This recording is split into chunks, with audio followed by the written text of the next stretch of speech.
अस्सलाम वालेकुम।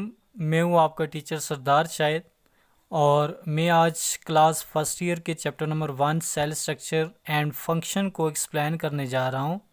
और ये जो सेल स्ट्रक्चर एंड फंक्शन जो आपके फर्स्ट ईयर का चैप्टर नंबर 1 है, इसके डिफरेंट टॉपिक को मैं अपनी इस डिफरेंट लेक्चर वीडियो के अंदर जो है वो एक्सप्लेन करूँगा। तो आइए हम आज के अपने टॉपिक की तरफ मूव करते हैं। हमारा जो आज का जो टॉपिक है वो वैसे तो सेल स्ट्रक्चर एंड फंक्शन के अंदर technique use in cell biology है, लेकिन हम technique use in cell biology से पहले बायोलॉजी के इंट्रोडक्शंस की बात करेंगे। अगर हम बायोलॉजी के इंट्रोडक्शन की बात करें तो आप इससे पहले भी पढ़ चुके हैं कि the word biology has been drive from two Greek word. एक ग्रीक वर्ड आपके पास क्या है, बायो का वर्ड्स हम यूज़ करते हैं लाइफ के लिए, और दूसरा ग्रीक वर्ड जो है वो है लोगस का मतलब होता है टू स्टडी। अब बायोलॉजी को हम इस तरह डिफाइन करते हैं कि the study of every aspect of life is called biology, यानी कि ज़िंदगी के हर एक पहलू की स्टडी को हम नाम देते हैं बायोलॉजी। अब हमारे पास जो बायोलॉजी है, इसका जो वर्ड था ये सबसे पहले कैरोलस लीनियस ने 1736 के अंदर जो है वो इंट्रोड्यूस किया था। अब जो बायोलॉजी है इसकी आपके पास मेजर 3 डिवीजन है बायोलॉजी की, जिसमें सबसे पहले नंबर पे आपके पास है बॉटनी, दूसरे नंबर पे आपके पास है जूलॉजी, तीसरे नंबर पे आपके पास क्या है, माइक्रोबायोलॉजी। ठीक है, बॉटनी की बात करें तो बॉटनी हम कहते हैं स्टडी ऑफ प्लांट, जूलॉजी हम कहते हैं स्टडी ऑफ एनिमल, माइक्रोबायोलॉजी हम कहते हैं कि study of microorganism which can not be seen by the human naked eye. Next हमारा जो मेन टॉपिक है सेल स्ट्रक्चर एंड फंक्शन के अंदर, वो है technique use in cell biology. Cell biology का दूसरा जो नाम है वो साइटोलॉजी भी है। साइटो का वर्ड्स हम यूज़ करते हैं सेल के लिए। साइटोलॉजी सेल बायोलॉजी की वो ब्रांच है जिसमें हम सेल के डिफरेंट कंपोनेंट और उसके साइटोप्लाज्म में पाए जाने वाले सेल ऑर्गेनेल्स को स्टडी करते हैं। उस ब्रांच ऑफ बायोलॉजी को हम नाम देते हैं साइटोलॉजी।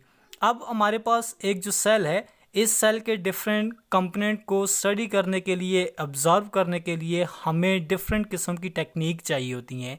अब वो टेक्निक जो होती है वो हमारे पास सेल फ्रैक्शनेशन भी हो सकती है, वो टेक्निक हमारे पास इलेक्ट्रोफोरेसिस भी हो सकती है, वो टेक्निक स्टैनिंग की भी हो सकती है, वो सेंट्रीफ्यूगेशन की टेक्निक भी हो सकती है, वो माइक्रोमेट्री की भी हो सकती है। तो एक सेल के डिफरेंट कंपोनेंट को स्टडी करने के लिए हमें मुख्तलिफ टेक्निक की जो है वो ज़रूरत पड़ती है। और एक हमारे पास जो सेल है वो मेनली तीन पार्ट के ऊपर कंसिस्ट करता है। ठीक है, सबसे बाहर वाली एक सेल की जो बाउंड्री होती है उसको हम कहते हैं सेल मेम्ब्रेन का नाम देते हैं। और फिर हमारे पास जो सेल मेम्ब्रेन है, इसके इनर साइड पे ये जो सेल के सेंटर में आपको जो राउंडेड स्ट्रक्चर नज़र आती है, इसको हम न्यूक्लियस का नाम देते हैं। और ये जो सेल मेम्ब्रेन और न्यूक्लियस की जो न्यूक्लियर मेम्ब्रेन है, इसके दरमियान ये जो आपको पोर्शन नज़र आ रहा है, इसको हम क्या कहते हैं, साइटोप्लाज्म का नाम देते हैं। तो हम डिफरेंट कंपोनेंट ऑफ सेल के जब हम पढ़ेंगे तो उनके लिए हम मुख्तलिफ टेक्निक को जो है वो अप्लाई करते हैं। ठीक है, लेकिन हमारे पास जो मेन इंस्ट्रूमेंट है जिसके ज़रिए हम मुख्तलिफ टेक्निक को सेल के ऊपर अप्लाई कर सकते हैं, वो इंस्ट्रूमेंट हमारे पास क्या है, microscope. The word microscope is the combination of two word. एक वर्ड है आपके पास माइक्रो का वर्ड्स हम यूज़ करते हैं स्मॉल, और दूसरा वर्ड जो है वो है स्कोपियम। ठीक है, स्कोपियम का वर्ड्स हम यूज़ करते हैं टू सी।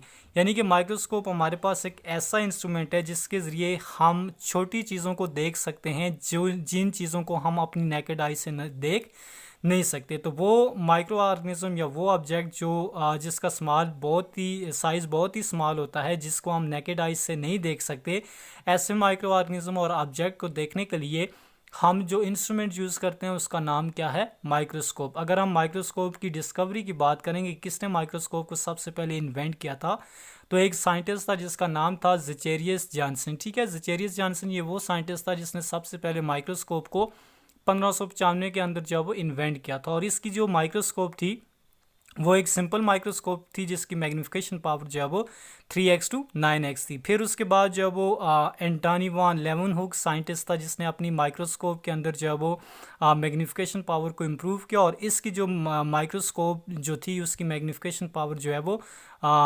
250x से लेकर जो है वो 300x तक थी। ठीक है, और इस एंटोनी वॉन लेवनहुक को फर्स्ट माइक्रोस्कोपिस्ट साइंटिस्ट भी जो है वो तस्वर किया जाता है। उसके बाद हम माइक्रोस्कोप की प्रॉपर्टीज़ को डिस्कस करेंगे कि कौन कौन सी प्रॉपर्टीज़ है माइक्रोस्कोप की। तो माइक्रोस्कोप की हमारे पास यहाँ पे दो तरह की प्रॉपर्टीज़ है। ठीक है, एक हमारे पास मैग्नीफिकेशन है और दूसरी जो है वो रेजोल्यूशन है, ठीक है। मैग्नीफिकेशन की बात करें तो मैग्नीफाई का वर्ड्स हम यूज़ करते हैं बड़ा करके दिखाना, यानी कि बड़ा करके दिखाना, वो वर्ड हम इंग्लिश में यूज़ करते हैं मैग्नीफाई। मैग्नीफिकेशन माइक्रोस्कोप की वो एबिलिटी है जिसमें हम किसी भी ऑब्जेक्ट को उसके अपेरेंट या एक्चुअल साइज से कई गुना बड़ा करके देखते हैं। माइक्रोस्कोप की उस सलाहियत को हम क्या कहते हैं, मैग्नीफिकेशन। और ये जो मैग्नीफिकेशन है इसकी जो यूनिट है वो हमारे पास क्या है, एक्स है, ठीक है। एक्स का मतलब होता है टाइम। जिस तरह मैग्नीफिकेशन को समझाने के लिए यहाँ पे मैंने एक छोटी सी डायग्राम्स बनाई हुई है। इसमें आप देखें, ये आपके पास एक ऑब्जेक्ट है, इस ऑब्जेक्ट का साइज़ 0.2 माइक्रोमीटर है, ठीक है। ये आपके पास एक ऑब्जेक्ट है। अब इस सब्जेक्ट को हमने बड़ा करके देखना है तो इसको हमने माइक्रोस्कोप के नीचे रखना होगा। माइक्रोस्कोप के नीचे अगर हमें ये अपने एक्चुअल साइज से 100 टाइम बड़ा होकर नज़र आ रहा है तो हम ये लिख सकते हैं इसके लिए कि इसकी जो मैग्नीफिकेशन पावर है माइक्रोस्कोप की वो 100x है। और रेजोल्यूशन की बात करें तो रेजोल्यूशन हम कहते हैं कि माइक्रोस्कोप की वो एबिलिटी जो दो चीज़ों को एक दूसरे से सेपरेट करके दिखाती है उसको हम क्या कहते हैं, रेजोल्यूशन। यानी कि फ़र्क वाज़ह करने की जो सलाहियत है माइक्रोस्कोप की उसको हम क्या कहते हैं, रेजोल्यूशन पावर, ठीक है। अब हमारे पास जो ह्यूमन नेकेड आई है उसकी जो रेजोल्यूशन पावर होती है वो 0.1 होती है। यानी कि अगर इतना डिस्टेंस पे जो दो ऑब्जेक्ट होंगे तो ह्यूमन आई जो है वो उसमें डिफ्रेंशिएशन जो है वो कर सकेगी, लेकिन इससे अगर जो है वो कम डिस्टेंस पे होंगे दो ऑब्जेक्ट तो ह्यूमन आई जो है वो डिफ्रेंशिएशन नहीं कर सकती। अब हमारे पास जो अगर हम लाइट माइक्रोस्कोप और इलेक्ट्रॉन माइक्रोस्कोप की मैग्नीफिकेशन और रेजोल्यूशन पावर की बात करें तो हमारे पास से जो लाइट माइक्रोस्कोप है इसकी रेजोल्यूशन पावर ज़्यादा से ज़्यादा आपके पास जो है वो 10,000 तक हो सकती है, ठीक है। और जबकि हमारे पास जो इलेक्ट्रॉन माइक्रोस्कोप है इसकी जो मैग्नीफिकेशन पावर जो है वो आपके पास जो 1 मिलियन तक हो सकती है। इट्स मीन कि लाइट जो इलेक्ट्रॉन माइक्रोस्कोप है उसकी मैग्नीफिकेशन पावर जो है वो क्या है, ज़्यादा है, और जबकि लाइट माइक्रोस्कोप की मैग्नीफिकेशन पावर जो है वो इतनी ज़्यादा नहीं है। उसके बाद रेजोल्यूशन पावर की बात करें तो हमारे पास जो लाइट माइक्रोस्कोप है उसकी रेजोल्यूशन पावर जो है वो है 0.2 माइक्रोमीटर, और इलेक्ट्रॉन माइक्रोस्कोप की जो रेजोल्यूशन पावर है वो 0.2 नैनोमीटर है। यानी कि इलेक्ट्रॉन माइक्रोस्कोप की रेजोल्यूशन पावर जो है वो ज़्यादा है। नेक्स्ट हमारे पास है टाइप ऑफ माइक्रोस्कोप। माइक्रोस्कोप की टाइप की बात करें तो दो तरह की माइक्रोस्कोप होती हैं, लाइट माइक्रोस्कोप और इलेक्ट्रॉन माइक्रोस्कोप। लाइट माइक्रोस्कोप में हम इमेज फॉर्मेशन के लिए विजिबल लाइट यूज़ करते हैं। इलेक्ट्रॉन माइक्रोस्कोप में हम इमेज फॉर्मेशन के लिए जो है वो बीम ऑफ इलेक्ट्रॉन का यूज़ करते हैं, ठीक है। लाइट माइक्रोस्कोप मजीद आगे फर्दर दो तरह की होती है, सिंपल और कंपाउंड। सिंपल में एक ही लेंस यूज़ किया जाता है जो कि कन्वेक्स है, और कंपाउंड में एटलीस्ट जो है वो 2 लेंस जो है वो यूज़ किए जाते हैं। और जबकि इलेक्ट्रॉन माइक्रोस्कोप जो है इसकी भी फर्दर 2 टाइप है, एक ट्रांसमिशन इलेक्ट्रॉन माइक्रोस्कोप है और दूसरी स्कैनिंग इलेक्ट्रॉन माइक्रोस्कोप है। ट्रांसमिशन इलेक्ट्रॉन माइक्रोस्कोप के जरिए हम किसी भी ऑब्जेक्ट को 2 डायमेंशनली देख सकते हैं, और स्कैनिंग इलेक्ट्रॉन माइक्रोस्कोप के जरिए हम किसी भी ऑब्जेक्ट को 3 डायमेंशनली जो है वो देख सकते हैं। अब यहाँ पे ये आपके सामने जो है वो कंपाउंड माइक्रोस्कोप की जो वो डायग्राम है, क्योंकि कंपाउंड माइक्रोस्कोप आमतौर पे आपकी कॉलेजेस यूनिवर्सिटीज़ पे यूज़ की जाती है। कंपाउंड माइक्रोस्कोप की स्ट्रक्चर की बात करें तो वैसे डिफरेंट पार्ट हैं, लेकिन यहाँ पे मेन पार्ट को हम डिस्कस करेंगे। इसमें एक आपको जो है वो आई पीस नज़र आएगा, उसके अलावा इसमें आपको ऑब्जेक्टिव लेंस नज़र आएंगे, उसके अलावा इसमें आपको जो है वो स्टेज नज़र आएगा। और यहाँ पे आप देखें कि जो आई पीस है इसमें आपको जो लेंस नज़र आते हैं वो आकुलर लेंस होते हैं, ठीक है। आकुलर लेंस की मैग्नीफिकेशन पावर जो है वो आपके पास 6x भी हो सकती है और 10x भी हो सकती है। और ये जो ऑब्जेक्टिव लेंस है इनकी जो मैग्नीफिकेशन पावर है वो 10x भी हो सकती है, 40x भी हो सकती है और 100x भी हो सकती है, ठीक है। अब हमने जिस ऑब्जेक्ट को भी माइक्रोस्कोप के नीचे रख के देखना होता है या उसको मैग्नीफाई करना होता है तो मैग्नीफिकेशन के लिए हम आकुलर लेंस और ऑब्जेक्टिव लेंस दोनों को यूज़ करते हैं, ठीक है। मुख्तलिफ ये जो लेंस होते हैं मुख्तलिफ मैग्नीफिकेशन के, इनको यूज़ करके आप किसी भी ऑब्जेक्ट के साइज़ को जो है वो इनलार्ज कर सकते हैं, ठीक है। यहाँ पे नीचे आपके पास जो है वो टेबल बना हुआ है। टेबल में आपको क्लियरली मैं इस बात को समझाऊंगा कि कैसे आप आकुलर लेंस और ऑब्जेक्टिव लेंस को यूज़ करते हैं किसी भी ऑब्जेक्ट के साइज़ को बड़ा करके देखने के लिए। अगर आपको एक ऑब्जेक्ट जो है वो 60 टाइम बड़ा करके देखना है तो आपने आकुलर लेंस में जो लेंस लगाना होगा वो 6x वाला लगाना होगा, और ऑब्जेक्टिव लेंस में जो है वो आपने 10x लगाना होगा। 10 को आप 6 के साथ मल्टीप्लाई करें तो आपके पास जो है वो 60x जो है वो आंसर आता है, ठीक है।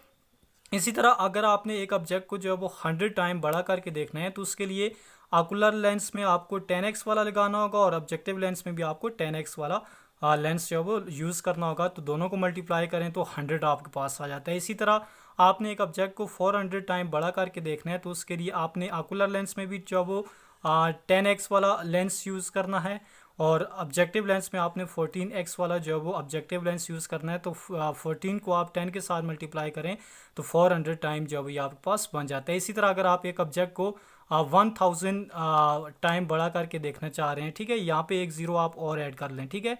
अगर एक ऑब्जेक्ट को आप 1000 टाइम बढ़ा करके देखना चाह रहे हैं तो उसके लिए आपको ऑकुलर लेंस में जो है वो 10 वाला यूज़ करना होगा और ऑब्जेक्टिव लेंस जो है वो 100 वाला आपको यूज़ करना होगा। तो इस तरह आप 100 को 10 के साथ मल्टीप्लाई करें तो आपके पास जो आंसर आएगा वो 1000x आएगा। तो ये मुख्तलिफ हम ऑकुलर लेंस और ऑब्जेक्टिव लेंस को यूज़ करके हम अपने ऑब्जेक्ट के साइज़ को जो है वो बड़ा करके देख सकते हैं अंडर द माइक्रोस्कोप। तो ये था हमारे पास आज का टॉपिक। हमारे जो चैनल है उसको आपने जो है वो सब्सक्राइब करना है ताकि आने वाली मज़ीद इस चैप्टर से या फर्स्ट ईयर की क्लास से रिलेटेड वीडियो आपको मिल सकें। नेक्स्ट लेक्चर में हम नेक्स्ट टॉपिक को जो है वो डिस्कस करेंगे।